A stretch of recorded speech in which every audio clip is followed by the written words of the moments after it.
Hello everyone, welcome to my lecture. In this video, we will learn Spring Framework and Spring Boot. I'm very excited about this topic.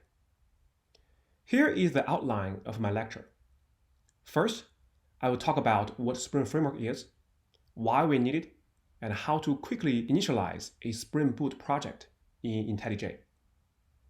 Next, I will adopt a project-based learning approach to teach different aspects of Spring Framework and Spring Boot.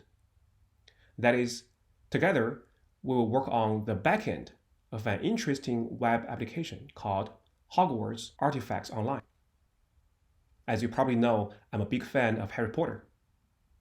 We will build this application from scratch while I explain concepts in Spring Framework and Spring Boot. During development, I will use Git and GitHub. I will also show you how to design and run test cases during development. Here is what you will learn while we're building this application. Dependency injection and Spring's core container, which controls how components are wired up. You will also learn how to design REST APIs.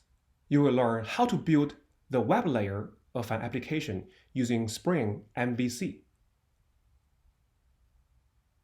You will see how data is persisted to a relational database using Spring Data JPA.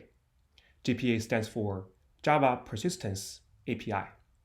You will use Spring Security to authenticate users and prevent unauthorized access to an application. You will see how to send emails from Spring Framework and how to schedule a task with Spring Framework. In the end, I will show you how to deploy a Spring Boot application to Heroku, a popular cloud platform.